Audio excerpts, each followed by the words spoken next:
สหายคำพันธ์เผยยาวงศ์เลขาธิการศูนย์กลางภาคหัวหน้าคณะโฆษณาอบรมศูนย์กลางภาคต่างหน้ากองเลขากองประชุมในแถลงข่าวเกี่ยวกับผลสำเร็จของกองประชุมใหญ่ผู้แทนทั่วประเทศว่า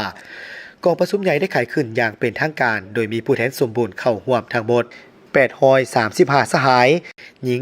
123สหายและผู้แทนรับเชิญ385สหายในมือทำอิฐกองประชุมได้รับฟังและรับฮ้องเอาเอกสารยุทธศาสตร์ที่สำคัญของภาคและของชาติคือการก้าวสู่ถอนพจน์ไขกองประชุมใหญ่ของสหายทองลุ้นศรีสุฤทธิ์เลขาธิการใหญ่ประธานประเทศแห่งสาธารณรัฐประชาธิปไตยประชาชนลาวได้รับฟังการรายงานเกี่ยวกับโครงการการเมืองฉบับเลขที่03ของพรรคได้รับฟังการรายงานการเมืองของคณะบริหารงานศูนย์กลางพรรคสมัยที่11ของพรรคได้รับฟังแผนพัฒนาเศรษฐกิจสังคมแห่งชาติ5ปีครั้งที่10 2026-2030ได้รับฟังห่างกฎระเบียบของพรรคฉบับปรับปรุงสมัยที่12ของพรรคการดำเนินกองประชุมใหญ่ในมือทมิตนี้แม่นได้รับห้องเอา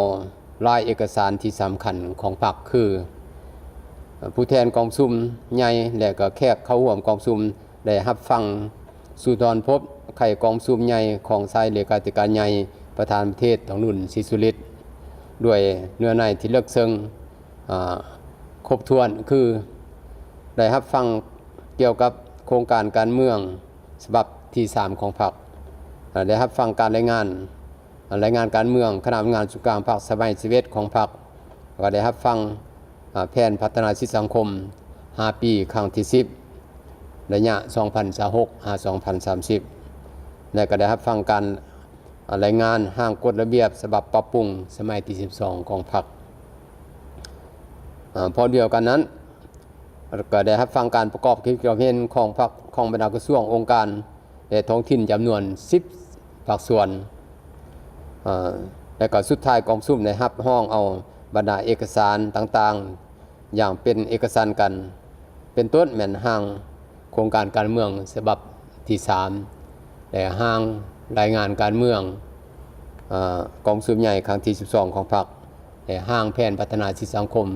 ครั้งที่10และก็ห้างกฎระเบียบฉบับปรับปรุงของพรรคประชาชนประเทศลาวสรุปแล้วกองประชุมครั้งที่12ของพรรคในมือทมิตแม่นดำเนินไปด้วยบรรยากาศที่ดีและก็มีความรับผิดชอบสูงมีเนื้อในสมบูรณ์และก็รับประกันด้านกฎระเบียบของพรรคประชาชนลาวได้กำหนดไว้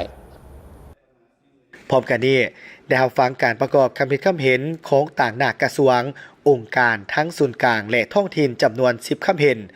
สุดท้ายกองประชุมได้รับฮ้องเอาบรรดาเอกสารต่างๆอย่างเป็นเอกสารเป็นต้นห่างโครงการการเมืองฉบับเลขที่3ห่างรายงานการเมืองฉบับที่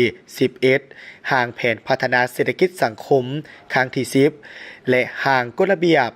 ฉบับปรับปรุงของพรรคประชาชนปฏิบัติลาวสั่งรวมแล้วกองประชุมใหญ่ครั้งที่12ของพรรคในมือทำอิฐแม้นดำเนินไปด้วยบรรยากาศดีและมีความรับผิดชอบสูงมีเนื้อในอุดมสมบูรณ์รับประกันตามกฎระเบียบของพรรคประชาชนปฏิบัติลาวกำหนดไว้